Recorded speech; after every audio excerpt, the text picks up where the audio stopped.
Boa noite, Roberto. Está na nossa hora Boa aqui, então. noite. Nós vamos começar.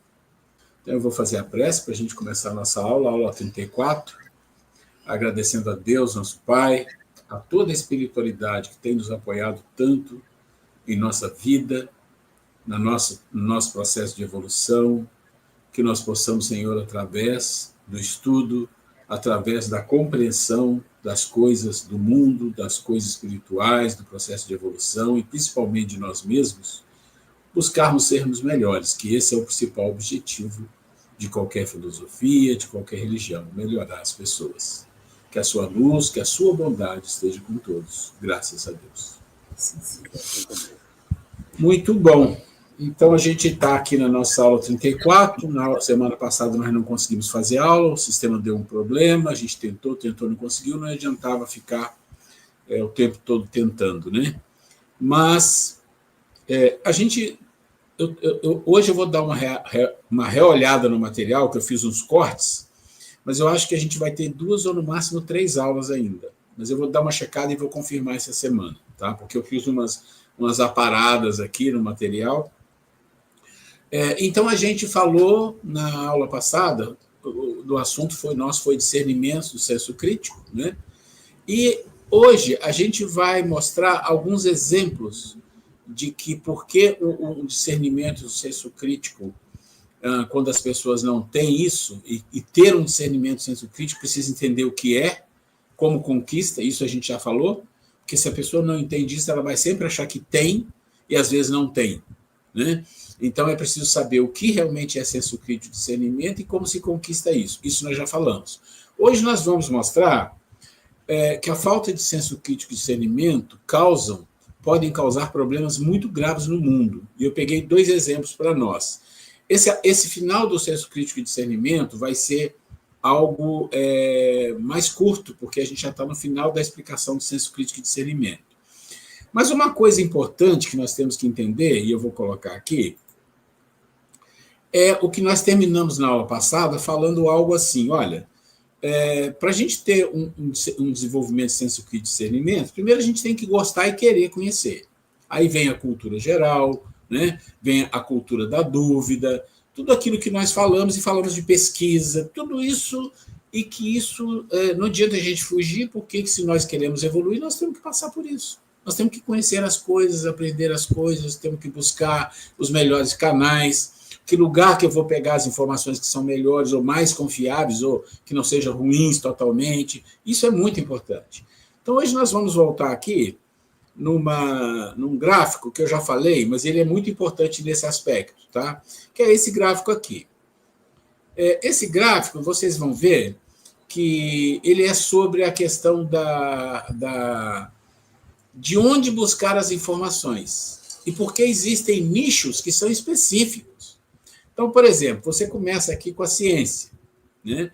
A ciência, ela é um local de pesquisa e de informação e de conhecer as coisas extremamente importante e, em geral, é bem sério, né? Essa parte do conhecimento normalmente é muito sério, porque são conhecimentos que são testados, verificados, exceto aquela parte da ciência que trabalha muito com as teorias, porque a ciência trabalha muito com teoria de coisas que elas podem até fazer provas matemáticas, mas não conseguem fazer provas em laboratório. Então, a ciência exige muito mais do que só uma prova matemática. Então, quando você pensa em teoria da relatividade, que é muito aceito como uma das coisas mais importantes da ciência, ela é uma teoria. Você não tem como comprovar só matematicamente, você não tem como comprovar em testes de laboratório, não dá para você fazer isso. E assim também com a questão atual, que são as questões quânticas, né? A física quântica, com tantas novidades e muitas delas teóricas só e algumas nem mesmo conhecidas por nós. Mas ainda a ciência, no mundo em que a gente vive, é um nicho de informações que, mesmo que tenha muitos equívocos, porque tem, né, equívocos de medicamento, procedimentos que funcionam, mas depois não funcionam mais, isso existe. Mas de tudo de fato, no mundo material, aquilo que é mais confiável, ou seja, a ciência, que nos traz os desenvolvimentos tecnológicos, que a gente desfruta de um monte de situação diferente, nos traz os medicamentos, a química, a física, nos traz a visão do cosmos, nos traz a exploração do cosmos, quanta coisa a ciência nos traz. Então, é um nicho muito importante. Então, ela fica aqui. Então, quando a gente quer pesquisar assuntos que estão relacionados a corpo físico, a matéria, né? Vamos dizer, a matéria, as coisas do mundo, a ciência, com certeza, é um nicho importantíssimo em levar em consideração, né? E aí você tem um outro nicho, que é a religião. A religião, por que ela está maior que a ciência? Porque a ciência tem um problema. Por ser um nicho que é muito fechado, muito restrito, porque ela trabalha com provas, e provas precisam ser confirmadas por vários lugares diferentes, em várias épocas diferentes, ela é um nicho muito pequeno, apesar de ser uma coisa enorme em termos de mundo. Mas a religião, ela se torna maior porque você pode ser um religioso que acredita na ciência, que é um cientista, tem muitos cientistas religiosos, e tem a religião. Então, a religião vai te dar um plus. O que é o plus da religião? Ela pode, não é que ela vai, ela pode te dar uma percepção de vida maior que a própria ciência te dá. Você é um cientista, mas você também é um religioso. Então, a religião te leva num universo diferente do mundo físico. Aí não vou discutir que religião como... Não é o ponto. Aqui é só mostrando que se você tem uma pesquisa que tem aspecto de religiosidade, não adianta você ir na ciência. E vice-versa. Se você tem um aspecto científico, não adianta você ir na religião. E elas não deveriam brigar entre si, deveria cada uma cuidar do seu redondo, aqui não é do seu quadrado, né? Do seu redondo, vamos falar assim. E aí, além da ciência e a religião, tem algo que congrega as duas coisas e alguma coisa a mais, que são as filosofias, mas as filosofias materialistas, elas estão dentro da ciência. Eu digo que ela faz parte da ciência. Essa filosofia que está aqui é uma filosofia espiritualista, que abrange a ciência, abrange a religiosidade, abrange o místico, abrange muitas coisas. Então, essa filosofia vai te dar um campo de pesquisa muito grande. Então, eu estou mostrando isso aqui só a nível da gente compreender os nichos de que por que fulano fala de coisas que não deveria falar, porque não é a área dele, mas ele fala porque ele tem um respaldo popular, ele tem um nome grande no mundo, então ele acha que pode falar de qualquer... E não dá certo. Isso não dá certo.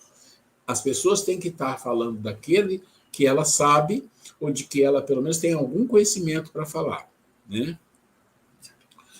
Muito bem. Depois de isso tudo que envolve o nosso mundo, existe algo que é mais restrito, mas é muito maior, que engloba tudo. São as leis divinas e naturais. Ou seja, quando você fala de lei divina e natural, você está falando de quê? Você está falando de tudo que existe, das coisas físicas, das equações matemáticas, das equações físicas, de toda a filosofia, de toda a religião, de toda a ciência. Porque tudo isso está embaixo de algo maior, que é o quê? As coisas do universo, a criação divina. E lei divina e natural, gente, tudo está embaixo. A própria matemática, né? As pessoas falam assim, a matemática foi inventada, foi descoberta. Você tem uma argumentação para lá e para cá. Mas é óbvio que a matemática é descoberta, porque a matemática são leis do universo, né? Leis divinas. Antes do homem existir, já tinha... As leis não foram criadas porque o homem inventou e mudou a vida. Não, já existe. São verdades que nós vamos descobrindo. Assim como a física quântica. Ninguém inventou a física quântica. Os cientistas não inventaram isso. Eles descobriram algo que existe. Assim como a química. Assim como a matemática. Ah, mas ele inventou uma fórmula. Não, ele não inventou uma fórmula. Ele trabalhou com os números que já existem e descobriu, né? Foi percebendo, ele descobriu o quê? Descobriu algo que existe e que ele teve a capacidade de chegar lá, por intuição também. E aí você tem aquilo que é maior, que engloba tudo. E o que é? É o amor, é o poder do amor.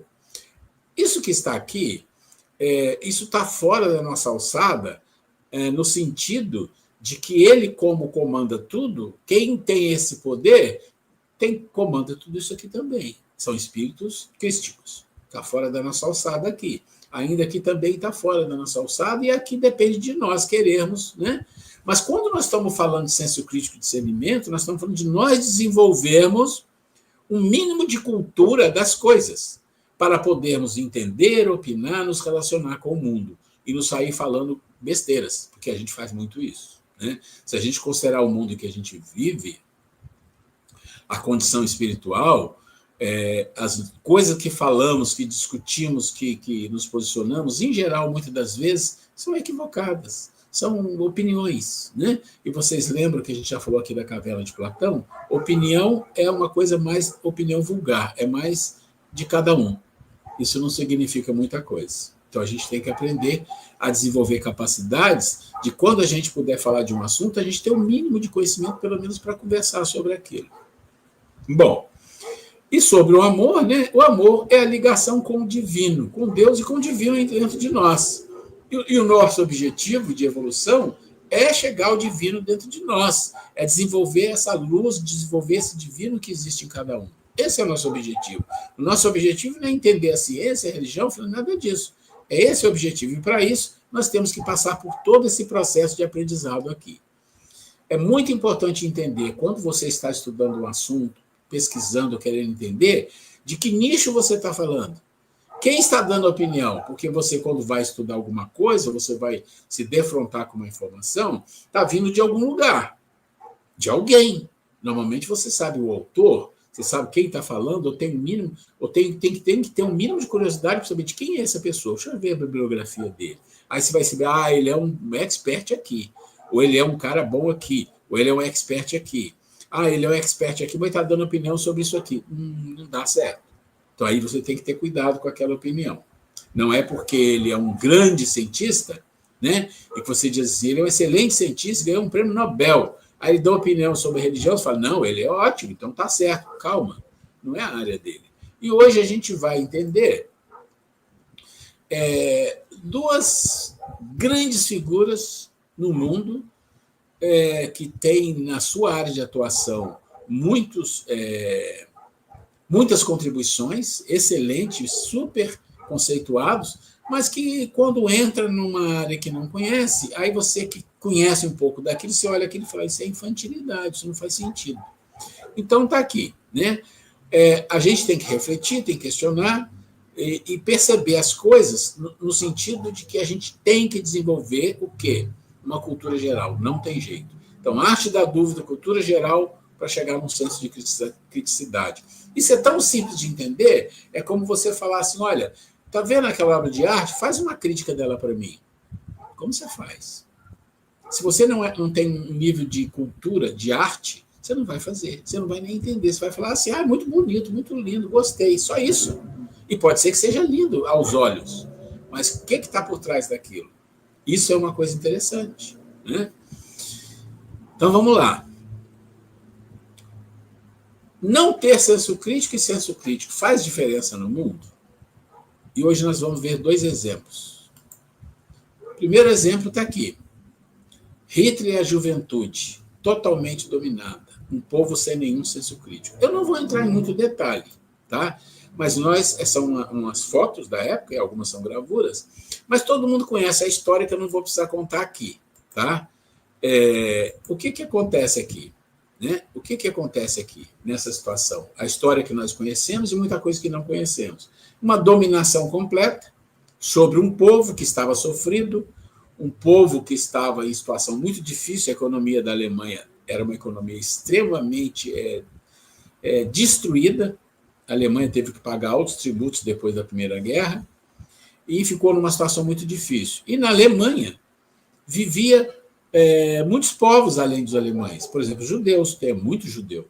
Tinha povos ciganos, tinha diversos tipos, mas principalmente judeus com uma quantidade muito grande. E o povo judeu, ele tem uma característica que é comum à cultura do povo, de conseguir ser um povo que domina, que consegue ganhos financeiros, é um povo que tem normalmente uma condição financeira muito boa, eles se juntam, se unem, e isso criava um conflito grande com muitos dos povos alemães que estavam em situação muito difícil. Então, você começa a entender uma história. Essa é um pedaço da história, eu não vou contar ela toda.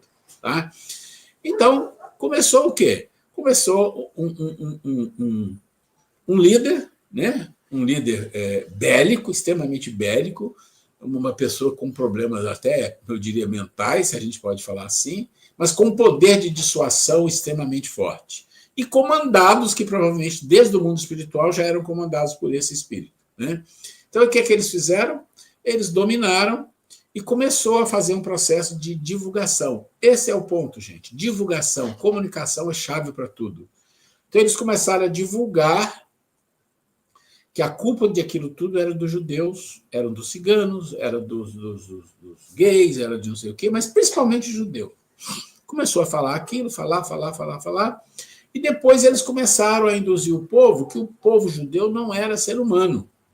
A gente vai achar engraçado o que eu vou falar, mas olha que eram ratos, como ratos.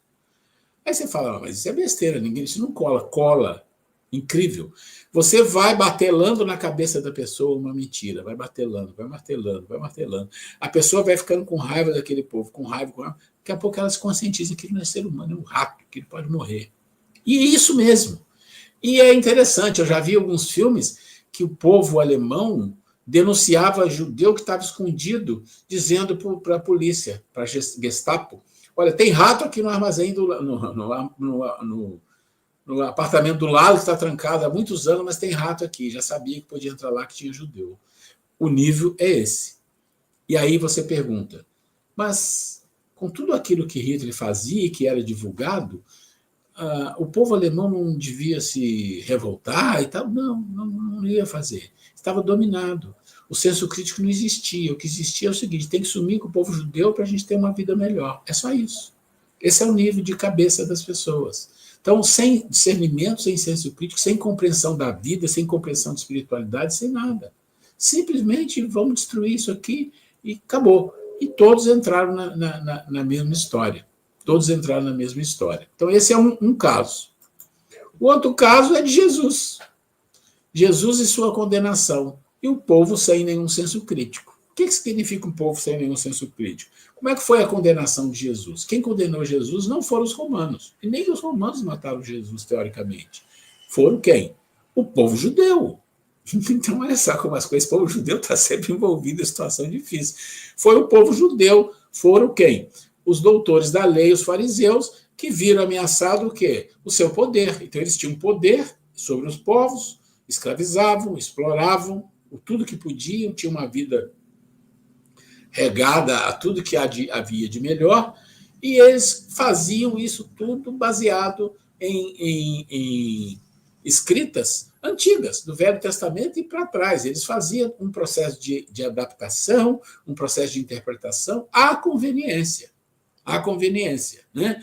E Jesus veio mostrando, vocês estão equivocados. E eles esperavam o Messias, mas o Messias que eles esperavam é aquele Messias que diria para eles assim, vocês são o povo escolhido, eu vou destruir todos os povos e vocês vão reinar. Era isso exatamente isso que eles esperavam. E Jesus fez o contrário, eles não iam aceitar Jesus. Nem hoje aceita.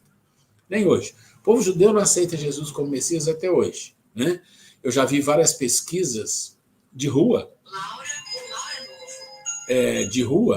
de judeus, né?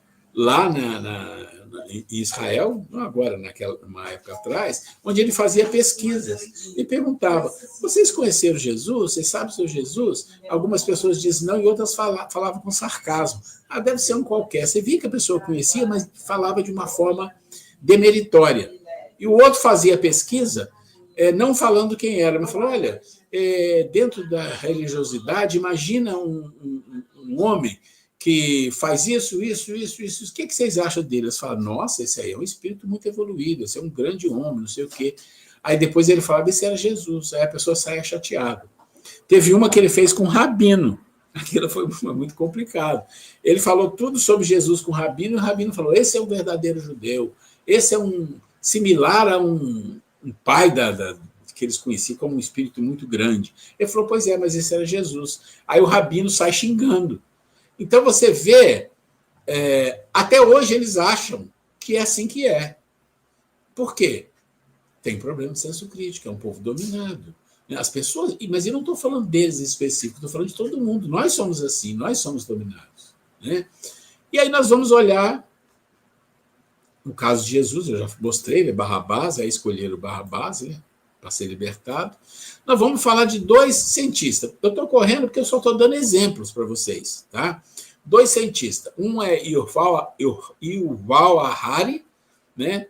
E o outro é o Carl Sagan, que todo mundo conhece. O Yuval Harari, ele escreveu 2 livros importantes que eu conheço, pode ter mais. É um professor, e ele escreveu um livro que eu tenho aqui em casa que se chama Sapiens, né? É um best-seller, vendeu demais, e é um livro muito bem escrito, porque ele conta uma história muito bem montada. Eu adorei o livro, mas quando chega no final do livro, você percebe que ele começa a entrar numa área religiosa, e aí ele não entende nada. Mas tudo bem, ficou por conta de que eu achei o livro muito bem montado. Depois de um tempo, ele lançou um outro livro, né? Deixa eu pegar aqui para ver.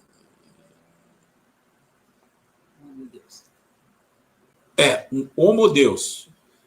Eu comprei o livro e vou ser muito honesto, eu nunca consegui ler esse livro todo, e nem vou ler, porque tem coisas lá que não tem sentido, é absurdo, são coisas absurdas de alguém tentando falar de espiritualidade sem ter o mínimo conhecimento.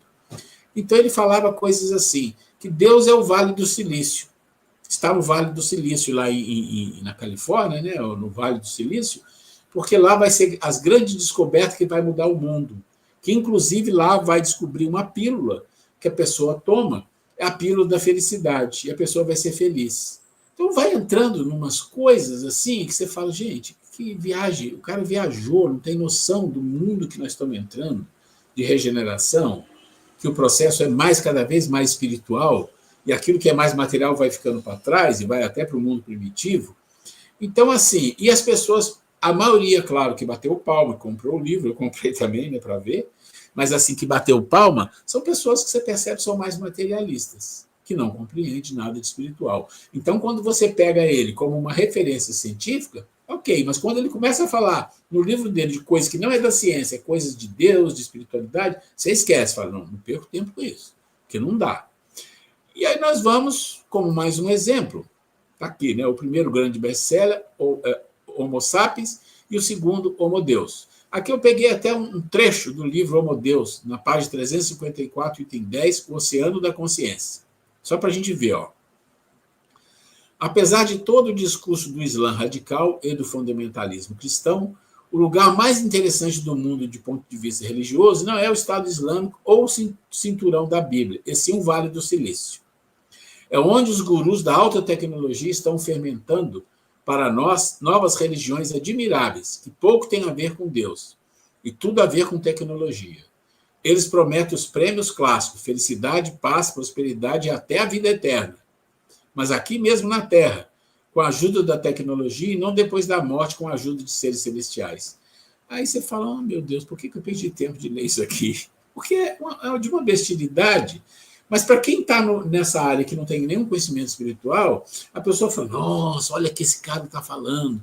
E a gente sabe que a Califórnia está entrando em processo de evasão.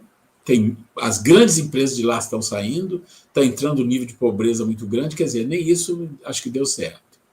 E o outro é o Carl Sagan, que eu adoro, né? Cosmos, a série dele, eu vi tudo, comprei, né? Tudo isso, adoro. É uma pessoa muito, muito bem conceituada, né? Mas aí também ele escreve um livro chamado O Mundo Assombrado por Demônios. Eu acho que eu ainda tenho esse livro aqui em casa, em PDF. Eu li esse livro e você começa a ler e você começa a ver que os argumentos que a pessoa vai usando quando ele quer entrar na ideia de Deus é a mesma coisa do outro, não entende da área. Então, o que eu estou querendo mostrar com esses dois exemplos? São dois grandes cientistas, respeitadíssimos, mas entrou numa área que não é deles, não vão patinar. Mas quem está fora da outra área, que é a espiritualidade, que não entende, vai achar que está tudo bem. E aí a pessoa pode embarcar nas ideias que eles têm, porque também não tem senso crítico da parte espiritual para ter criticidade sobre o que está sendo falado. É isso que é importante a gente entender. Todo o ponto disso tudo que eu falei é só isso. Quando a gente vai pesquisar, desenvolver a nossa cultura, né, no processo de discernimento, senso crítico, quando a gente se prontifica, não, eu quero realmente fazer as coisas, fazer direito. Como que você vai fazer direito? Bom, então você vai fazer assim. Você vai pegar, vai pegar da onde vem a informação, de quem, né? De quando. Ah, vem daqui. E é isso que eu quero fazer. Eu quero entender um pouco desse aspecto científico. Maravilha. Ali você vai ter uma gama grande de informações. E vice-versa.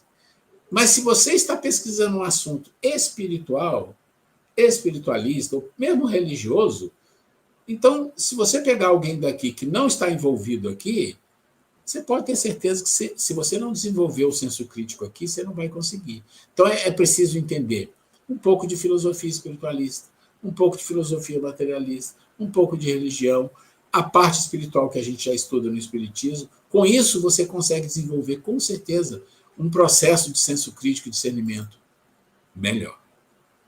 Deixa eu sair daqui. Ok. Gente, antes da gente entrar no próximo bloco, alguém tem alguma dúvida sobre discernimento, centro crítico e esses exemplos que eu dei só para mostrar, antes da gente entrar aqui? Quer comentar alguma coisa? Senão a gente vai para frente.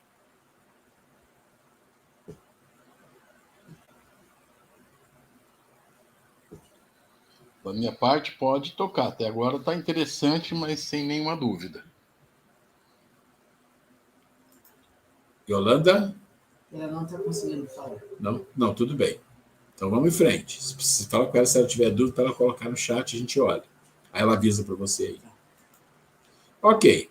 Hoje a gente então está saindo do assunto senso crítico e discernimento e vai entrar um pouquinho no assunto relacionado à questão da mente, que também nós vamos fazer de uma forma superficial, porque o nosso trabalho aqui nesse processo foi mais do processo de transição. E por que eu coloquei isso aqui? Porque isso envolve a nossa reforma, o nosso processo de melhoria para enfrentar o processo da transição com mais capacitações. Tá? Então, alguns conceitos sobre as sementes divinas. Vamos entender o que é. Potencialidades mentais e espirituais. A mente humana. Então, vamos ver. É interessante. A mente humana é um arsenal imenso de coisas. E essas coisas podem ser ferramentas, podem ser sementes, recursos, podem ser várias coisas. E a gente vai entender um pouco sobre isso. Aqui tem alguns exemplos de coisas envolvidas na mente, como o eu, a personalidade, memória, vibrações, emoção, raciocínio, razão, aprendizado, identificação, que a gente já falou, senso crítico, inteligência, intelectualidade, sentimentos, fantasia, imaginação, intuição, estabilidade. Essas são alguns exemplos de coisas que estão envolvidas em nossa mente. Daí a gente pergunta, poxa, a gente tem que entender um pouco dessas coisas. Como que funciona? Porque se eu não sei isso, é como você está com um computador que você não sabe operar. Você não sabe nem onde você digita para ele fazer alguma coisa. Entender um pouco disso tudo faz diferença para o nosso processo de crescimento espiritual? Com certeza. O eu. Vamos começar com ele, né? Porque ele não é o primeiro da lista, nós não vamos falar de todos. Vamos pegar algum exemplo. O eu. O que é o eu? O eu é um viajante da memória. Opa! Por que o eu é um viajante da memória? Porque o eu é a conexão com o mundo, com a relação. É ele que faz conexão. Então, ele faz conexão com o mundo, ele faz conexão com você estar encarnado, né? É a conexão com você saber que você existe, que você tem coisas, que os outros também têm, que você vai se relacionar. Quer dizer, todo esse processo do eu, ele usa o quê como ferramenta? Grande ferramenta? A memória. É a memória. Você é a memória, vamos dizer assim. Né? Por quê? Porque a memória é tudo que você viveu até um minuto atrás. Tudo é memória. Então, tudo que você viveu em todas as encarnações, memória. Mas pode ser diversos tipos de memória. Né? Memória instintiva, né? A memória das vidas passadas, a memória de ontem, a memória de hoje, a memória emocional. Então, tem vários tipos de memória intelectual, mas todas elas são coisas que você experienciou, viveu e aprendeu. Tudo isso. Isso é você, é o eu. É só o eu. Quando eu falo isso é você, não é você espírito. O espírito é maior do que isso. Esse aqui é o eu, que está em processo de aglutinação de informações, de conhecimento e de aprendizado. Então, ele é um viajante da memória. Por quê?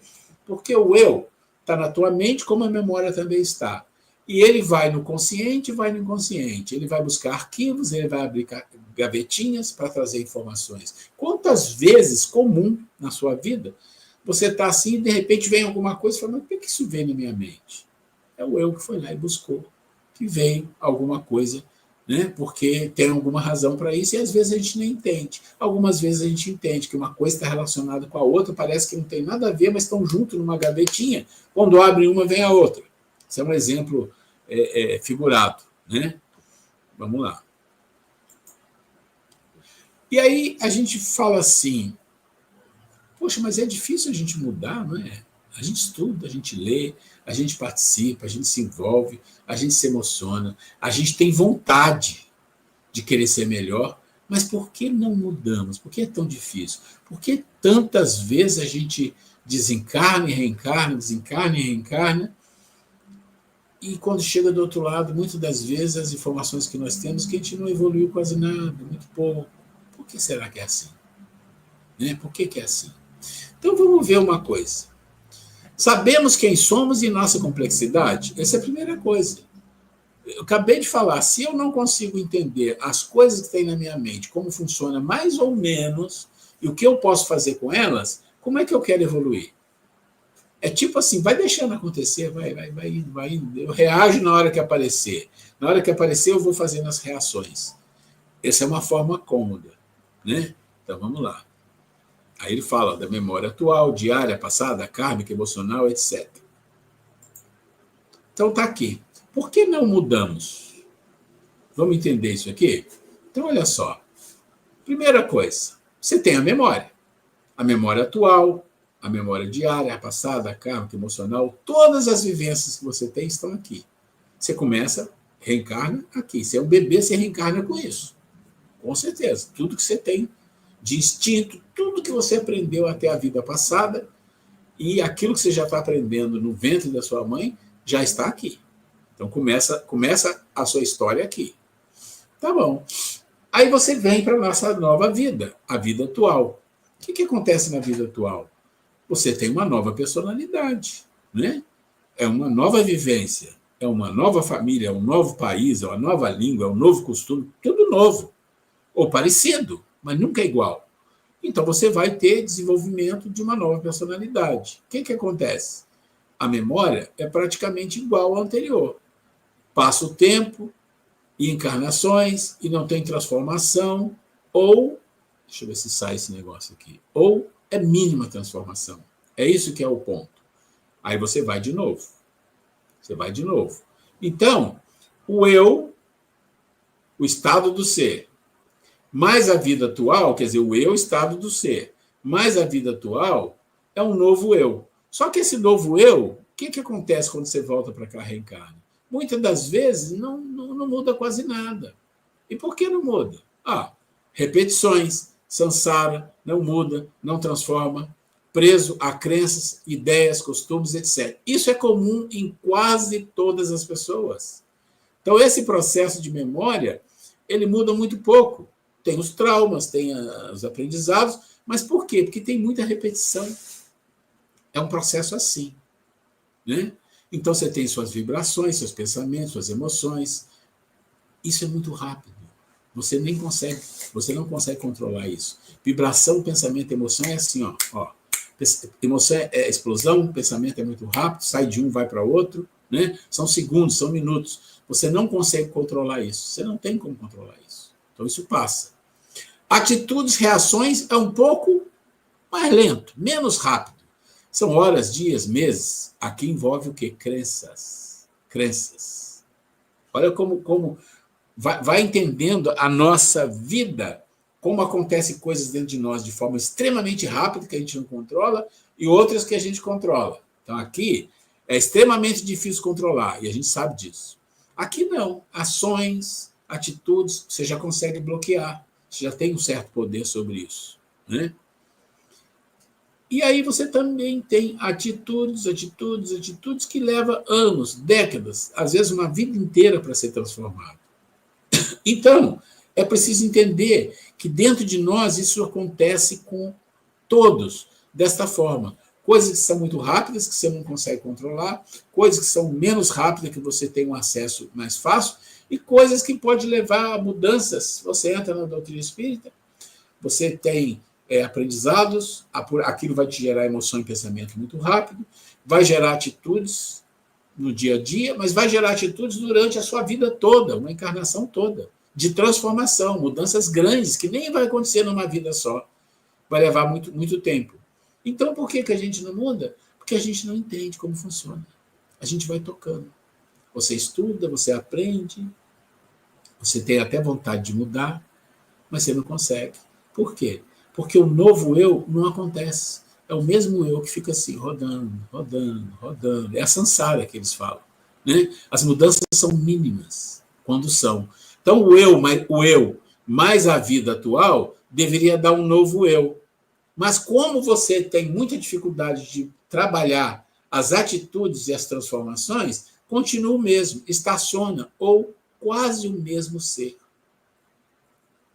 Esse é o maior problema que existe da questão da transformação. E aí tem muitas coisas envolvidas aqui. Tem o processo da forma e da essência, que é o principal. A pessoa se apega às formas. Ele estuda, mas ele tem uma religião, ele é espírita, ele estuda, ele trabalha lá e tal. Ok. Mas o quanto disso está fazendo você ser um pouco mais paciente, mais virtuoso, mais fraterno? Quanto disso está fazendo uma mudança dentro de você? Ou você está subindo para lá só com a intelectualidade, volta, vai, mas não tem. Você é a mesma coisa. O seu eu que era com o seu eu novo está quase igual, mudou quase nada. Por quê? Porque você não entende como isso funciona com você. As atitudes, os pensamentos, as ações que são do dia a dia, do minuto, e aquelas que são mais demoradas, que você pode trabalhar com mais facilidade. Se nós não compreendermos isso na nossa vida, a gente vai ficar num processo, né, que o budismo fala da samsara, indo e voltando, indo e voltando. E isso é muito comum. Alguma coisa até aqui, antes da gente ir? Vamos ver como é que a coisa acontece? A mesma coisa, só que agora mudou, agora é um novo ser. Vamos lá, memória atual, mesma coisa. Vida atual, nova personalidade, mesma coisa. Aí tem uma coisa que acontece aqui, que você entendeu, em que você... Deixa eu diminuir isso. Opa! O que aconteceu? Tá. Que você aprendeu a desenvolver querer, vontade, né? Aqui a palavra sumiu, eu não consigo alterar ela aqui agora. Mas você aprendeu a desenvolver o querer e a vontade. Você começou a trabalhar senso crítico. Você entendeu mais as coisas, conhece mais você mesmo. O que acontece? Isso vai influenciar aqui. Isso vai influenciar isso aqui. Né? Então, você tem toda a vida passada, mas tem as vivências daqui. São novos padrões de senso crítico, novos conhecimentos. O que e quando transformar. Tudo isso começa a fazer parte da sua vida. Nesse daqui, não. Mudou nada. Ó, mudou nada. Aqui, aqui mudou. Aqui. Então, nesse slide que está aqui, vocês viram? A coisa fica rodando, rodando, rodando. Né? Memória atual, memória, vida atual, memória passada, vida atual, memória, e não tem transformação. Por quê? Não tem vontade, não tem querer, não tem desenvolvimento de quê? Exatamente o que tem aqui. Novos padrões, senso crítico, novos conhecimentos. O que e quando transformar? Isso passa a ser parte da vida das pessoas. E aí o que acontece? Eu, passado, mais a vida atual, é igual a um novo eu, um novo ser. Então, o estado do ser lá em cima, quando ele desencarna, é diferente. E assim sucessivamente. Assim é o processo de desenvolvimento, de crescimento.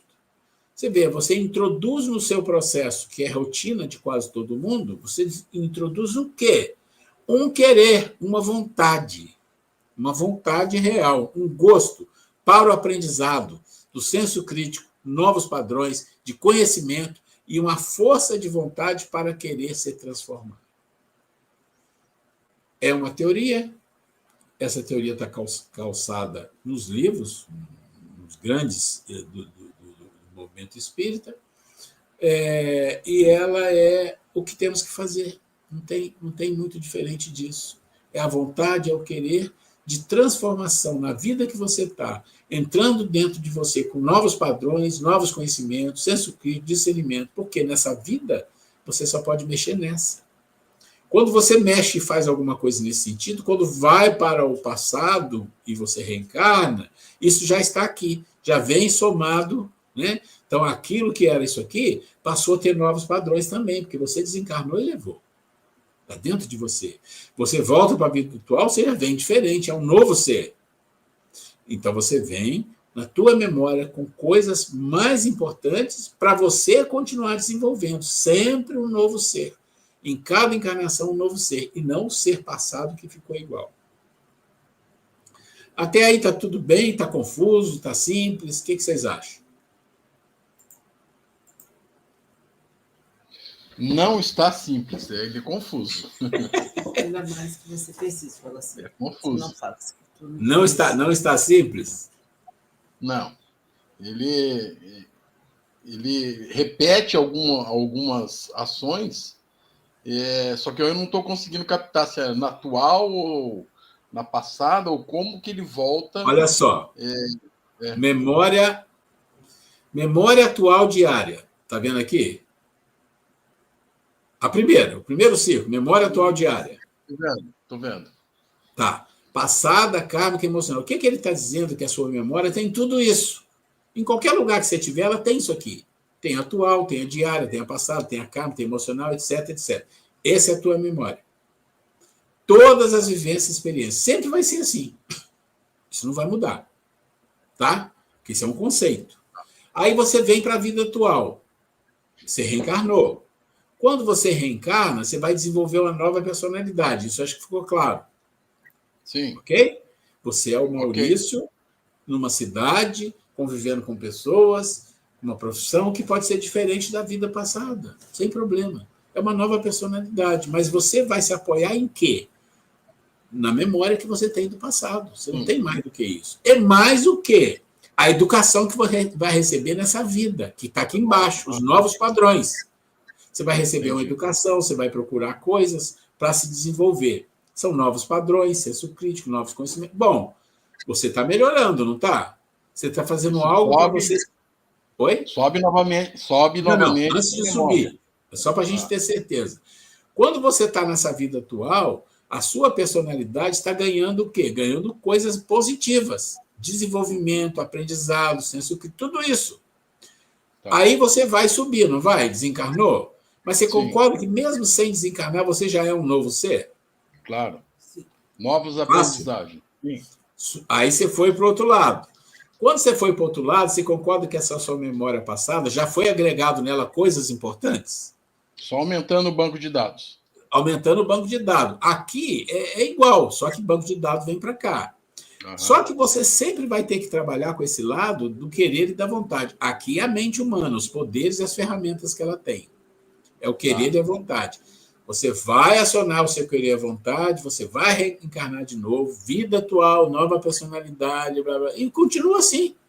Se você tem um querer e uma vontade forte, sempre você vai ter um novo ser, mesmo que seja pouca mudança, média mudança, não tem problema. O pior é você chegar aqui, né, nesse memória, novos padrões, e não ter novo padrão, não ter senso crítico, não ter novos conhecimentos, não ter nada, ser igual, e fica rodando, e nada acontece. Por quê? Só por causa de uma coisa, o seu querer e vontade você não desenvolveu. Sem desenvolver querer e vontade, né, e buscar senso crítico, essa coisa toda, você vai sempre ser igual, não vai mudar quase nada, muito pouco. Não tem evolução. Não tem evolução, fica estacionado. É aquilo que fala no Espiritismo. Você não volta, mas fica estacionado. E aí, para desenvolver querer e vontade, você tem que se envolver ou sentir o quê? O que é que a gente sente que nos empurra para frente às vezes? Às vezes não, mas deveria nos empurrar para frente. As dores, as dificuldades. Te obriga a isso.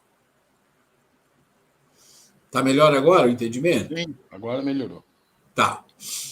Então, vamos lá. Nós falamos do eu. Existe um eu saudável que constrói o ser, ok? Existe um eu saudável que constrói o ser. Quem é esse eu saudável que constrói o ser? É esse eu que tem isso aqui forte. Querer e vontade. Tem o querer e vontade. Obrigado. Quem tem um querer e vontade forte é um eu saudável. Então, ele vai construir um novo ser. Lembra disso? A história aqui é querer e vontade, novo ser. Querer e vontade, novo ser. É um eu saudável. O que é um eu doente? É o que não tem querer e vontade. Ele está sempre apático. Não tem mudança na memória atual, não tem a vida atual, não significa muito, e ele não muda. E fica repetindo. Tá bom. Vamos ver algumas dicas aqui. Eu saudável. Autoconhecimento. Ele busca o autoconhecimento. O eu doente é do fundo da caverna. Ele desconhece a si, quase ou total. É um alienado. Não está preocupado com nada. Não quer saber dele. A vida é assim, vai levando. O eu saudável desenvolve o quê? Senso crítico, autocrítica, acabamos de falar. E o eu doente? Não sabe o que é e nem tem opinião. É levado. Vai levando pela vida. Tá? E aí nós podemos depois nos identificar aqui e aqui. É cada um que vai fazer a sua crítica. O eu saudável construtor do ser, ele tem identificações impessoais. O que quer dizer identificação impessoais? Ele se identifica com coisas maiores, coisas espirituais, coisas filosóficas, com conhecimento. Ele gosta disso. O eu doente só se identifica com os sentidos, fundo da caverna, corpo, matéria. Ele está preocupado só com as coisas materiais, com seu bem-estar, seu egoísmo e nada mais, seu ego. O eu saudável gerencia os pensamentos, não é controla, gerencia os pensamentos, observa os pensamentos e fala, opa, estou precisando trabalhar isso aqui, vou procurar uma cultura, vou procurar um estudo, alguma coisa que me ajude a melhorar isso. O eu doente entra e sai qualquer coisa. Não tem controle, não tem nada. No eu saudável, gerencia também as emoções. Se ele começa a achar que está muito nervoso, fica irritadíssimo, fica magoado, tudo isso que a gente já falou, o que ele faz? Ele começa a entender, não, por que eu estou assim? Ele reflete, ele vai buscar ajuda para entender, se preciso. Esse aqui é o padrão de escolha dele, são as emoções. O eu doente, as emoções é o padrão para escolha. Em geral, é o que acontece com o ser humano, e por isso o mundo é como é. No eu saudável, ele gerencia as marcações da memória. Então, a memória, ela tem marcações, tá? Ela tem marcações. Aquilo ali é crítico, você vai encarnar, e tem isso aqui na tua memória, que é a memória kármica, é um problema kármico, isso vai te trazer dificuldades, vai te trazer problemas, e você precisa trabalhar isso. Ele aprende a gerenciar isso quando está aqui. Ele aprende a entender que a doença, que a dificuldade faz parte de um crescimento espiritual. Aqui é diferente. No ego, no eu doente, as marcações gerenciam as suas vidas e escolhas. Ele fica, é como ele falou, né? Ele é levado. Não sabe o que é, não tem o que é levar. Aqui também ele é levado. O que vier vai sendo. Não tem escolha. O eu saudável cria relações nas memórias ou marcações que ilumine o ser. Então ele sempre busca o quê? Coisas que fazem ele crescer espiritualmente. O outro não tem nenhuma.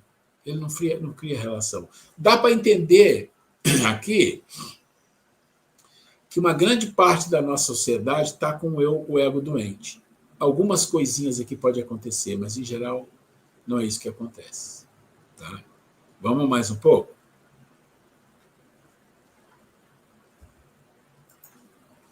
Agora, vamos entender um pouquinho. Nós estamos falando de algumas coisas que vocês vão ter que pegar em casa. Vou mandar esse material amanhã para vocês. Vocês dão uma lida com carinho, com calma, tá? Os recursos. A mente tem recurso, eu falei. Ela tem recurso, tem semente.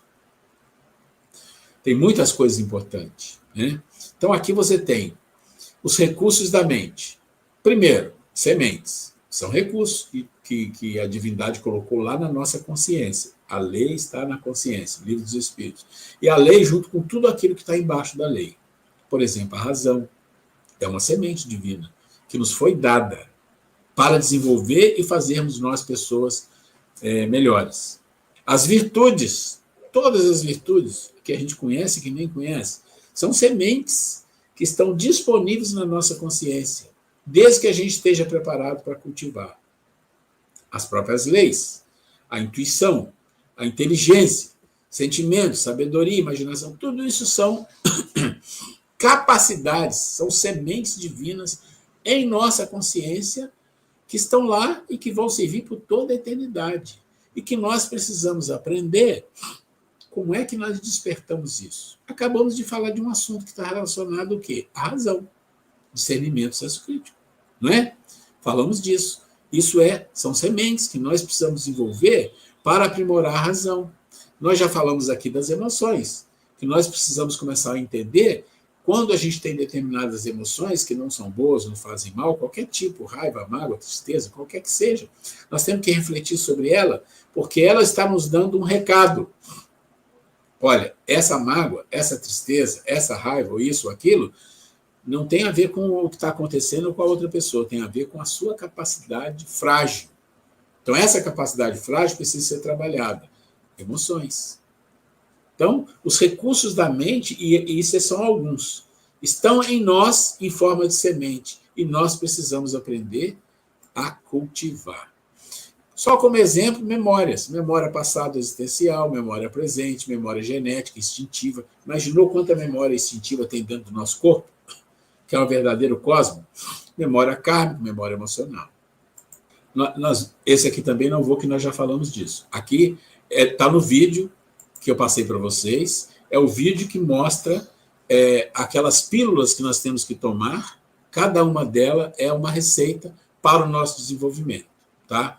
Eu já tinha passado isso aqui nas outras aulas, e vocês precisam dar uma lida e a gente pode tirar a dúvida. Tá?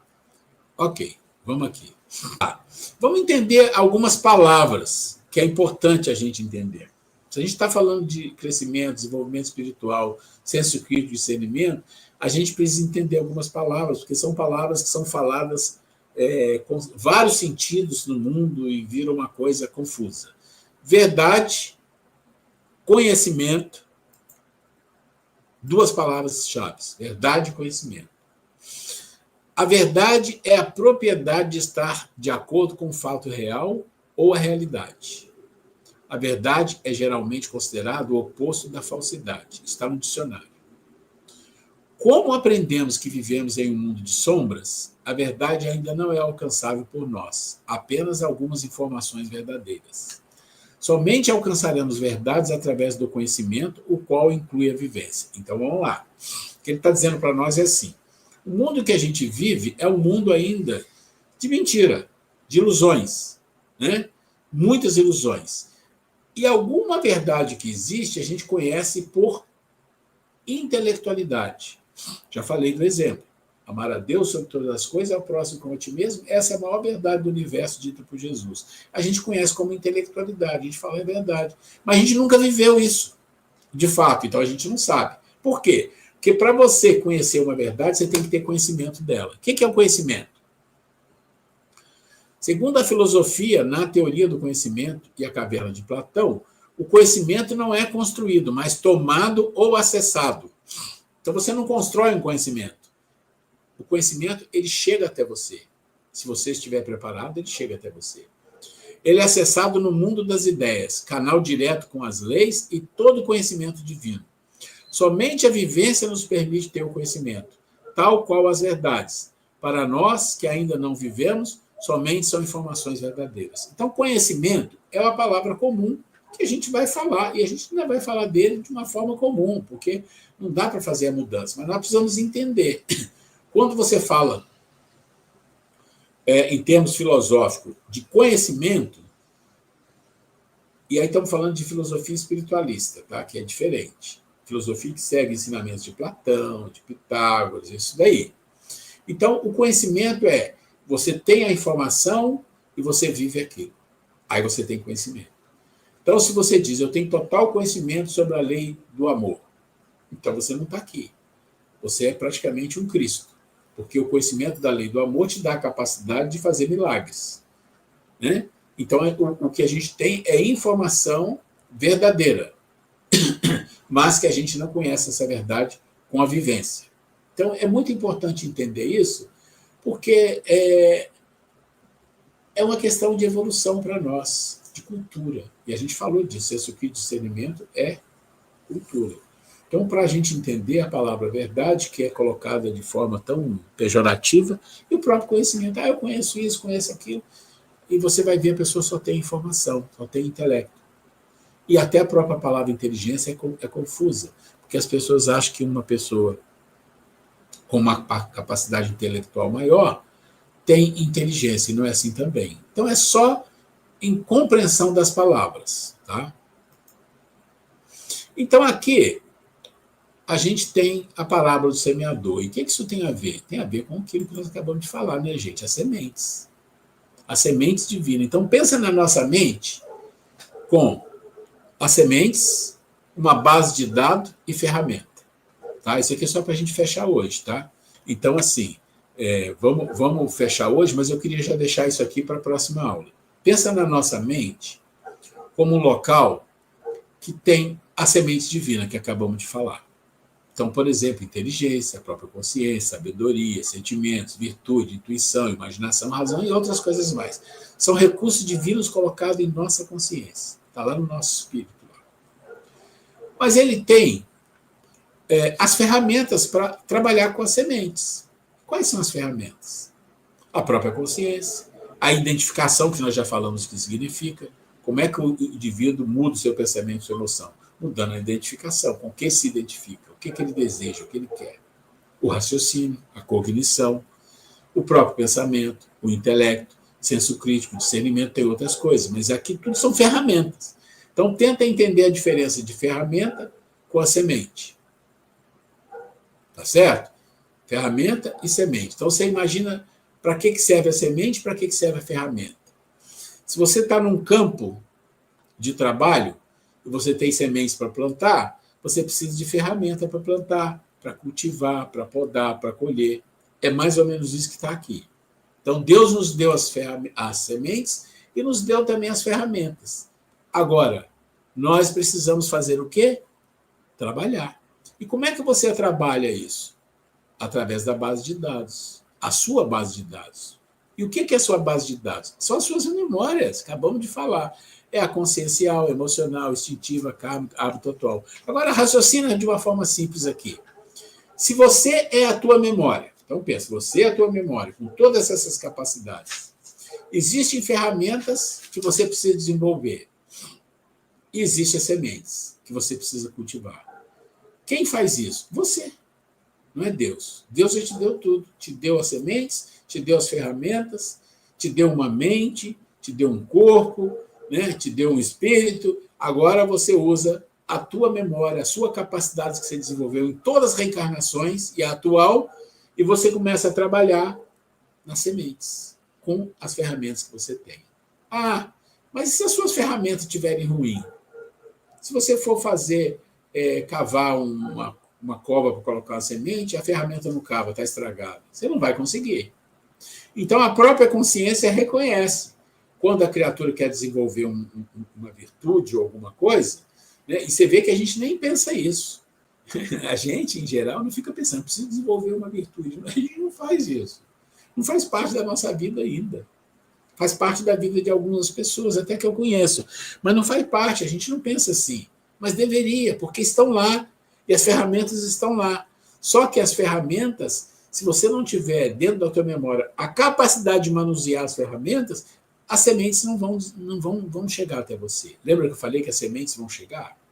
Então pensa assim, eu estou estudando o Espiritismo, estou desenvolvendo minha espiritualidade, quero ser uma pessoa melhor, quero ser uma pessoa que tenha bondade, quero tudo isso.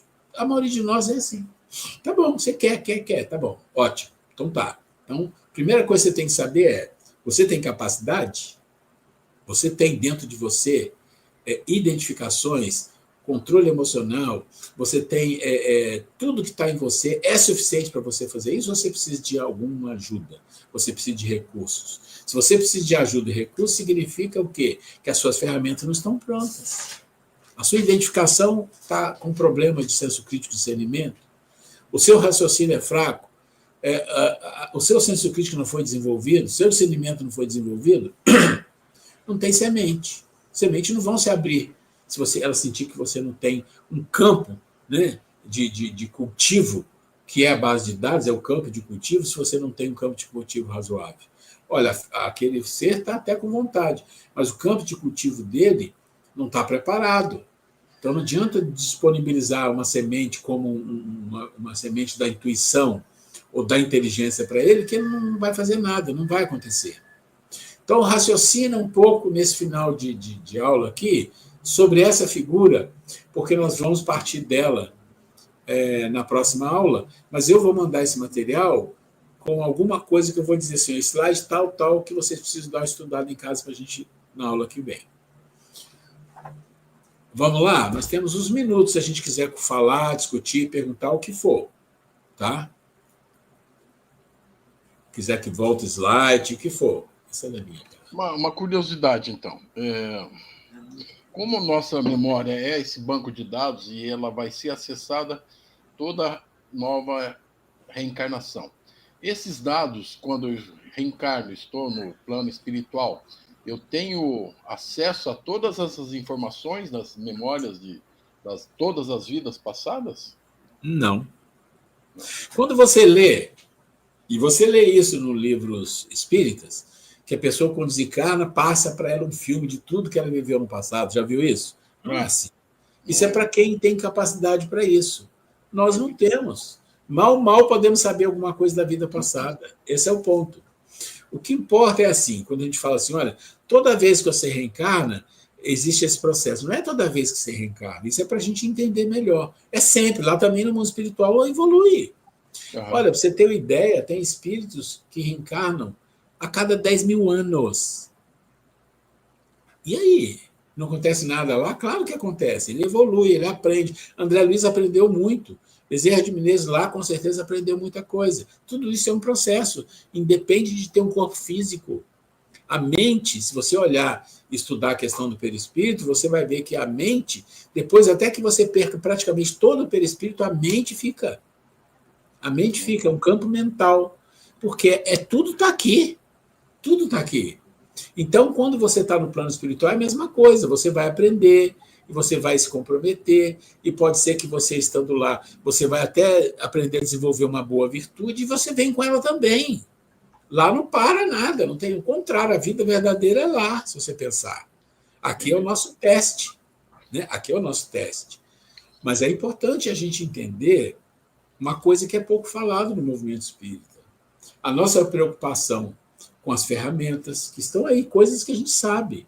A nossa preocupação com as sementes que existem, porque, em geral, gente, o maior problema de espíritos do nosso nível, primitivos de expiação e provas, é não se compreender e achar que as coisas vão acontecendo automaticamente.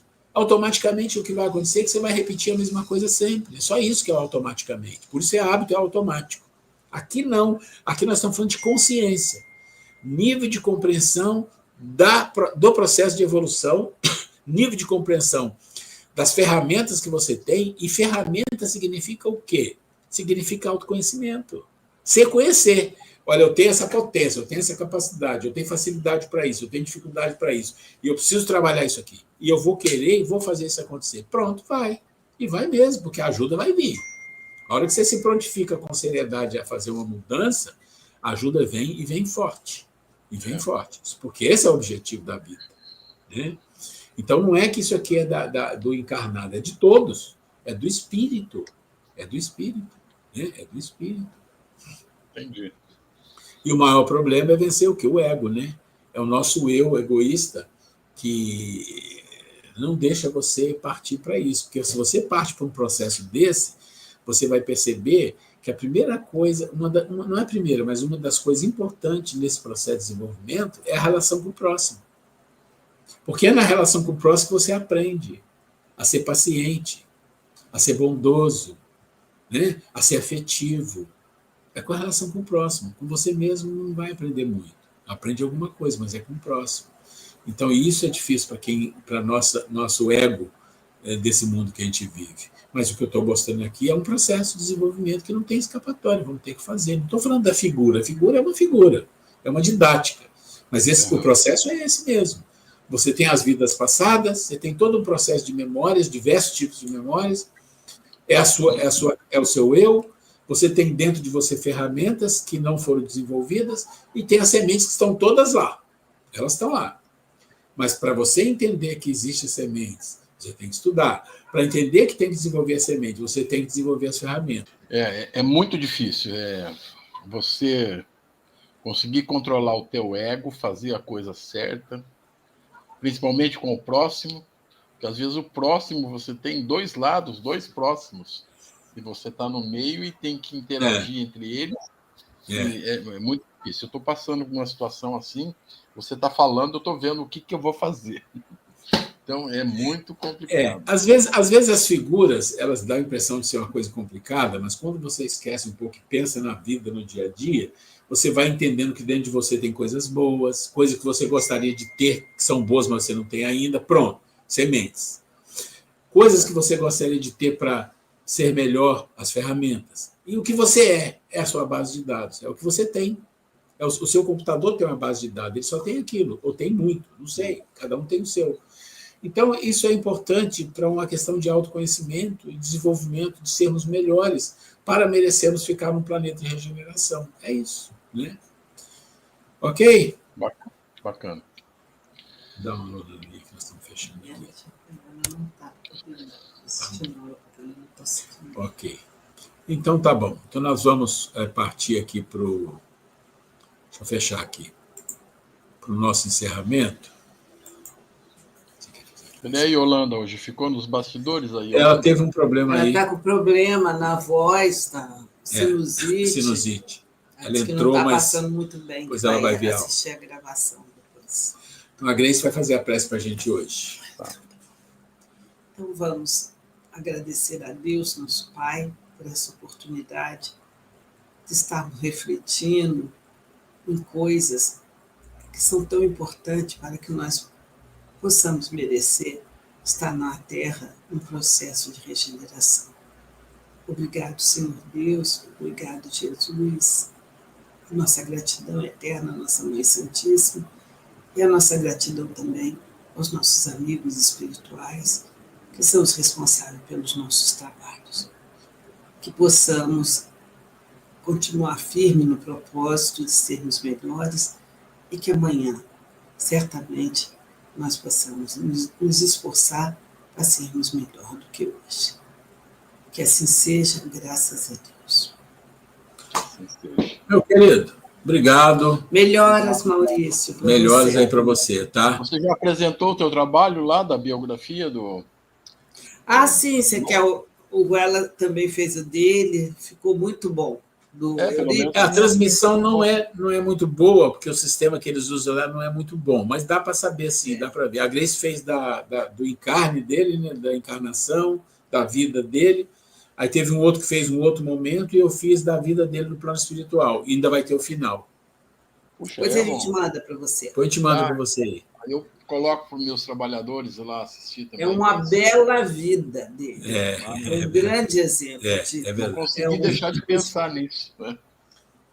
É um espírito que passou aqui por nós, Maurício, que no espiritismo deveria ser falado mais. É surpreendente. Um exemplo assim, quando você estuda, você percebe. Uma coisa assim, muito bonita. E reflete. Depois que vocês comentaram, eu já entrei para ler alguma coisa, porque eu desconhecia totalmente.